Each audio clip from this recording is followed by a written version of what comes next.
السلام علیکم ورحمۃ اللہ وبرکاتہ۔ دوستوں، حضرت مولانا خلیل الرحمن صاحب سجاد نعمانی دامت برکاتہم نے ایک گناہ گار نوجوان اور اس کی ماں کا ایک عجیب واقعہ سنایا۔ ایسا واقعہ ہے، شاید آپ لوگ وہ واقعہ اگر سن لیں تو آپ کی زندگی بدل جائے، اور ہماری تو گزارش ہے کہ آپ وقت کو نکالیں اور اس واقعے کو سنیں تاکہ آپ کی زندگی بدل جائے، اللہ کے احکامات پر چلنے والے بن جائیں۔ آئیے حضرت کی زبانی وہ واقعہ سنتے ہیں۔ ایک واقعہ سناتا ہوں، بس پھر اس پر اپنی بات مکمل کروں گا۔ بڑا ہمت بڑھانے والا واقعہ ہے، کئی سو سال پرانی بات ہے۔ ایک شخص بڑا مالدار تھا، تھوڑے دن کی بیماری کے بعد اس کا انتقال ہو گیا۔ اس کا اکلوتا بیٹا تھا، نوجوان۔ اب جب کسی نوجوان کو مفت میں لاکھوں کا مال مل جاتا ہے تو اکثر وہ نوجوان اس مال کو صحیح نہیں خرچ کر پائے۔ چنانچہ یہی حال اس نوجوان کا ہوا۔ شراب، شباب، کباب، ہر قسم کی بدکاریوں میں، گناہوں میں، برائیوں میں وہ پھنس گیا۔ ماں، اس کی بیوہ ماں بہت نیک تھی، بار بار اپنے بیٹے کو سمجھاتی تھی، خوشامد کرتی تھی کہ بیٹا یہ سب مت کرو، یہ تباہی کا راستہ ہے، یہ ہلاکت کا راستہ ہے۔ لیکن جوانی کا نشہ، مفت کی دولت کا نشہ اس نوجوان کی سمجھ میں کچھ نہیں آتا تھا۔ وہ زمانہ، وہ شہر وہ تھا جہاں سیدنا حسن بصری رحمۃ اللہ علیہ ہوا کرتے تھے، اور وہ ماں حضرت حسن بصری کے بیانات اور مجلسوں میں شریک ہوتی تھی، بہت فائدہ اٹھاتی تھی۔ وہ بار بار سمجھاتی تھی اپنے بیٹے کو، بیٹا چل میرے ساتھ چل، حضرت کی مجلس میں ایک بار تو شریک ہو جا، شاید تیرا دل وہاں بدل جائے۔ لیکن بیٹا تو کچھ نہیں سنتا تھا، یہاں تک کہ اس کو بیٹے کو ایک مہلک بیماری نے گھیر لیا، اور کچھ دن کے بعد علاج کرنے والوں نے بھی کہہ دیا کہ یہ بچہ بچے گا نہیں، مہلک بیماری ہے جس کا کوئی علاج نہیں۔ عام طور پر جب بے حیائی کے کام کوئی کرتا ہے تو ایسے گناہ، ایسی بیماریوں میں وہ پھنس جاتا ہے۔ سمجھاتی رہی ماں، لیکن بیٹا نہیں مانا، یہاں تک کہ بستر سے لگ گیا اور دن بدن اپنی موت سے قریب ہونے لگا۔ ایک وقت آیا کہ خود نوجوان بیٹے کو بھی اس بات کا احساس ہونے لگا کہ اب میں نہیں بچوں گا۔ تب اس کے دل میں تھوڑی سی ایک فکر پیدا ہوئی، اور اس نے اپنی ماں کی خوشامد کی کہ ماں، میں توبہ کرنا چاہتا ہوں مگر مجھے توبہ کرنا نہیں آتا۔ بہت سمجھاتی رہی آپ، مگر مجھے توفیق نہیں ملی۔ اب تو میں سمجھ رہا ہوں کہ میں بس صبح شام کا مہمان ہوں۔ آپ ایک کام کریں، آپ چلی جاؤ حسن بصری کے پاس، وہ تو بڑے اللہ والے ہیں، ان سے یہ کہہ دو کہ ایک نوجوان توبہ کرنا چاہتا ہے، گنہگار ہے، بدکار ہے، لیکن اس کو توبہ کرنا نہیں آتا، وہ آ جائیں، مجھے توبہ کرا دیں، میں توبہ کر لوں گا تو میں بچ جاؤں گا۔ ماں خوش ہو گئی، جلدی سے تیار ہو کر گئی، پردے کے ساتھ ان کی خدمت میں حاضر ہوئی، سلام کیا، تعارف کرایا۔ حضرت، میں وہ بیوہ عورت ہوں جو میں بار بار اپنے بیٹے کے لیے آپ سے دعا کے لیے کہتی تھی، آج اس بیٹے نے مجھے بھیجا ہے، اب بستر سے لگ چکا ہے، موت قریب ہے، مگر اس نے یہ کہہ کر بھیجا ہے اگر حضرت تشریف لے آئیں گے مجھے توبہ کرا دیں گے، میں توبہ کر لوں گا۔ میں توبہ کرنا چاہتا تو ہوں مگر مجھے توبہ کرنا نہیں آتا، حضرت آپ چلے چلیے، بڑا احسان ہوگا، اب توبہ کرا دیں۔ حضرت حسن بصری نے کہا کہ نہیں بھائی، میں اس وقت تو نہیں جا سکتا، مجھے تو درس دینا ہے،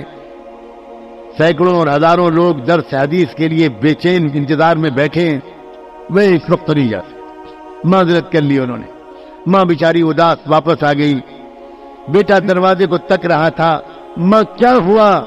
ماں نے کہا، بیٹا تو بڑا بدنصیب ہے، میں زندگی بھر تجھے ان کے پاس لے جانے کی بات کرتی رہی، تو نہیں گیا، آج ان سے کہا تو وہ نہیں آئے، تیرا نصیب ہی خراب۔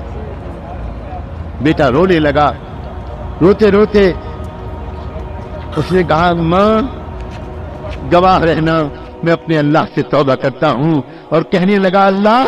آپ مغفرت کے لیے حسن بصری کے محتاج نہیں ہیں، اللہ آپ ان کی آمد کے محتاج نہیں ہیں، اللہ دنیا کا سب سے بڑا مجرم بندہ اس وقت آپ سے معافی مانگ رہا ہے، اللہ مجھے معاف کر دیجئے، میں جان رہا ہوں اب میں آپ کے پاس آنے والا ہوں، اللہ مجھے سزا مت دیجیے گا، اللہ مجھے معاف کر دیجیے گا۔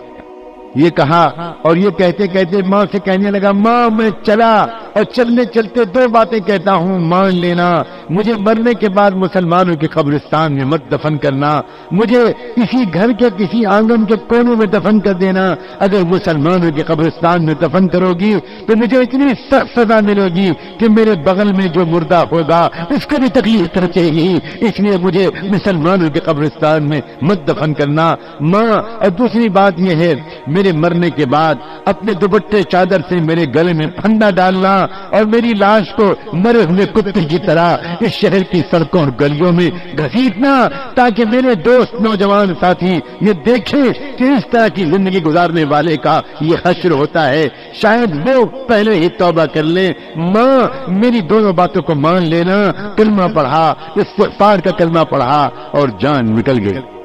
تھوڑی دیر تک ماں روتی رہی بیٹھی ہوئی پھر کیا کرتی کب تک بیٹھی رہتی بچے کے جسم پر چادر ڈالی محلے والوں سے جا کر کہا میرا بیٹا انتقال کر گیا گھر میں اور کوئی مرد نہیں ہے تم جانتے ہو تم مدد کر دو میری اس کو نہلانا غسل دینا کفن پہنانا دفن کرنا یہ سب تم کرو اللہ تم کو جزائے خیر دے میں پردے میں جاتی ہوں تم اس کے بدن کو جسم کو لاش کو اٹھا لاؤ اور پھر اس کی تیاری کرو تجہیز و تدفین کی لوگوں نے کہا بہت اچھا آپ الگ ہو جائیے میں اب ہم لوگ آتے ہیں اور لے جاتے ہیں اور خدمت کریں گے آپ بالکل فکر نہ کرو ماں نے کہا جب جنازہ تیار ہو جائے تو مجھے اطلاع کر دینا ان لوگوں نے پوچھا کہ جنازہ کون پڑھائے گا کہنے لگی آپ لوگ آپس میں مشورہ کر لینا جس کے بارے میں مشورہ ہو جائے وہ نماز جنازہ پڑھا دے تو ایک دم سے ماں کو خیال آیا اور ماں اپنی ممتا سے مجبور ماں اپنی محبت سے مجبور ماں وہ ایک مرتبہ پھر برقع ہو کر حضرت حسن بصری کے پاس حاضر ہوئی اور وہاں جا کر پھر ایک مرتبہ کہا وہ نوجوان کے لیے میں آپ کے پاس آئی تھی کہ چل کر توبہ کرا دیجئے اس کا انتقال ہو گیا ہے حضرت میں آپ کو اللہ رسول کا واسطہ دیتی ہوں ایک مرتبہ آپ اتنا کرم کر دیجئے آ جائیے اور میرے بیٹے کی نماز جنازہ پڑھا دیجیے شاید آپ کی نماز جنازہ پڑھا دینے کی برکت سے میرا بیٹا سزا سے بچ جائے اس کی مغفرت ہو جائے حضرت حسن بصری سنتے ہی جنازے میں آ گئے کہنے لگے میں ایسے شخص کی نماز جنازہ نہیں پڑھا سکتا جس نے کبھی زندگی میں کوئی نماز نہ پڑھی ہو میں نہیں پڑھاؤں ماں پھر واپس آ گئی اور واپس آ کر اس نے محلے والوں سے کہا کہ آپ لوگ جس کے بارے میں رائے مشورہ ہو اس کو طے کر لیجئے گا اور وہ نماز پڑھا دے سب تیاری کے بعد محلے والے مشورے کے لیے بیٹھے ہوئے تھے کہ کون نماز جنازہ پڑھائے اتنے میں دروازے پر دستک ہوئی اور ماں دروازے پر گئی پردے کا خیال کر کے پوچھا کون صاحب ہیں تو باہر سے جواب آیا میں حسن بصری ہوں ماں حیران رہ گئی کہنے لگی آپ آ گئے اللہ آپ کے درجے بلند کرے اللہ آپ کے درجے بلند کرے یہ آپ کی مہربانی ہے کہ آپ آ گئے ٹھہریے میں بھاگ کے جاتی ہوں کہیں وہ نماز جنازہ شروع نہ کر دے کہنے لگے حضرت حسن بصری بہن پہلے سن تو لو کہ میں کیوں آیا ہوں میں نے تو تم کو ڈانٹ کے بھگا دیا تھا واپس کر دیا تھا اس کے بعد میرے قیلولے کا وقت تھا میں ذرا دیر کے لیے لیٹا میری آنکھ لگی مجھے ایسا سنائی پڑا جیسے اللہ مجھے ڈانٹ رہا ہے اور اللہ کہہ رہا ہے حسن تم میرے کیسے ولی ہو کہ تم میرے ایک دوست کی نماز جنازہ پڑھنے سے انکار کرتے ہو جلدی جاؤ تو دوستو آپ نے حضرت کی زبانی سن لیا شاید آپ کے بھی دل میں یہ جذبہ پیدا ہوا ہوگا کہ ہم آج سے توبہ کرتے ہیں اللہ کے احکامات اور آپ علیہ الصلوۃ والسلام کی سنتوں پہ عمل کریں گے دوستو زندگی ہر ایک کو موقع دیا کرتی ہے میرے دوستو اللہ نے مال دیا ہے اس کا صحیح استعمال کرے اللہ نے مال دیا ہے تو اس مال میں اپنے غریب دوستوں کا اپنے غریب رشتہ داروں کا اپنے ماتحتوں کا حصہ سمجھ کر ان کی مدد کرے ان کی اعانت کرے اور اس مال کو صحیح استعمال کرے میرے دوستو موت برحق ہے آنی طے ہے کل نفس ذائقۃ الموت لیکن کس حال میں موت آ جائے یہ کچھ نہیں کہہ سکتے میرے دوستو اس نوجوان نے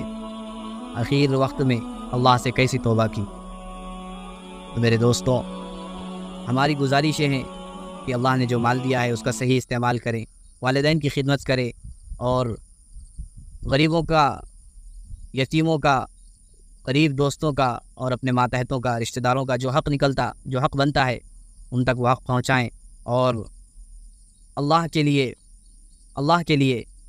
گناہوں سے توبہ کریں اور اللہ کے احکامات پر چلنے والے بنیں۔ یقین جانیے موت برحق ہے، کس وقت بھی آ کر ہم کو گھیر سکتی ہے۔ جیسا اس نوجوان نے اخیر وقت میں اللہ سے توبہ کی تو اللہ تبارک و تعالیٰ نے اس کو اپنا ولی اور اپنا دوست قرار دے دیا، دوست کا لقب دے دیا۔ میرے دوستوں، آپ سے گزارش ہے کہ اپنے مال کو اچھا استعمال کریں اور غریبوں کا، یتیموں کا اور ان کا خیال کرتے ہوئے اپنے مال کو استعمال کریں۔ ملتے ہیں انشاءاللہ کسی اور ایک ویڈیو کے واقعے کے ساتھ۔ السلام علیکم ورحمۃ اللہ وبرکاتہ۔